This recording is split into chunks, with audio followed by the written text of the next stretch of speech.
Assalamualaikum. Greetings. Salam sejahtera everyone. So we are from group 1. We have Amira, Atira, Hanis, and Reda, and I'm Samyu. So welcome to our presentation on convolution in linear time invariant systems. In this assignment, we are asked to analyze the output signal yt for specific systems shown here. We are working with a cosine input xt and a ramp impulse response ht. To solve this, we will guide you through three methods.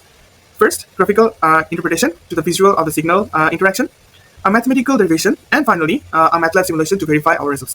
We use two methods, which is graphical approach and MATLAB code to determine the convolution output signal, which is yt. In graphical method, first step, we draw the xt, which is input signal, and ht, the impulse response, and then inverse and shift the impulse response to get ht minus tau.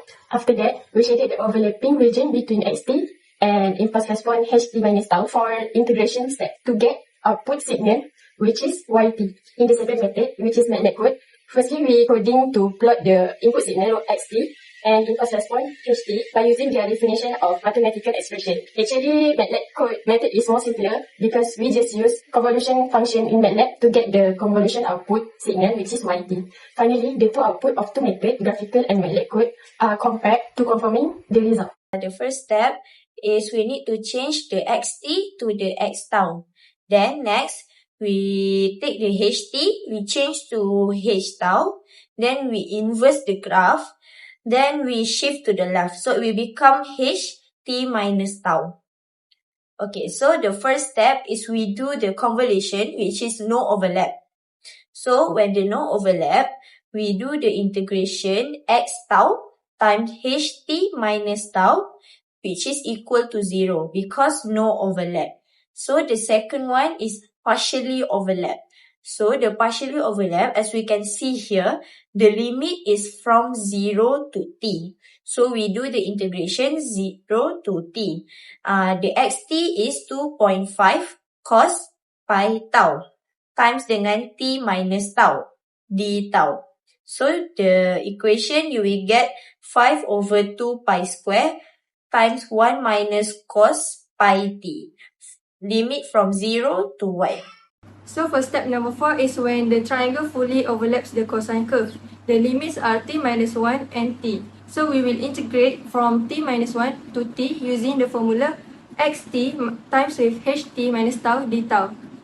So the answer will be 5 over 2 times with 1 over pi times with sin pi t plus 1 over pi square times with 1 minus cos pi t. So next is when the cosine curve slides off the triangle to the right. This is called right partial overlap. So the limits are t minus 1 and 1. So we will integrate from t minus 1 to 1 and then we will get the same answer from before. Next is step number 6 is when the cosine curve moves past the triangle. So there is no overlap. When there is no overlap, the integration will become 0. Lastly, we will put all the regions together to get the final convolution result. So this is the final result for yt. Okay, now let's move to the MATLAB solution part. In this part, I will provide a detailed explanation about the MATLAB simulation result that used to verify the convolution between the input signal xt and the impulse response ht. The simulation first provides a breakdown of the individual signals. The input xt is correctly visualized as a single cycle of cosine wave that is gated between t equal to 0 until t equal to 1. The impulse response ht appears as a linear ramp function that is also restricted from t equal to 0 until t equal to 1. These plots confirm that both signals are defined only within this 1 second duration. The convolution output yt verifies a fundamental property of convolution.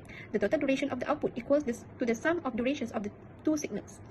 Since both xt and ht last for 1 second, the resulting output spans 2 seconds, which is clearly observed in the MATLAB plot. The amplitude behavior is also consistent with the analytical result. Although the input cosine reaches a peak of 2.5, the convolution output peaks at approximately 0.5. The significant attenuation occurs because convolution computes the area under the product of the two signals. While the ramp is always positive, the cosine includes both positive and negative values. During integration, these positive and negative products partially cancel each other out, reducing the magnitude of yt. Overall, the MATLAB simulation successfully verifies both the duration and amplitude characteristic predicted by the analytical convolution. In conclusion, the assignment was a success. We analyzed the LTI system using graphical, analytical, and MATLAB based on methods.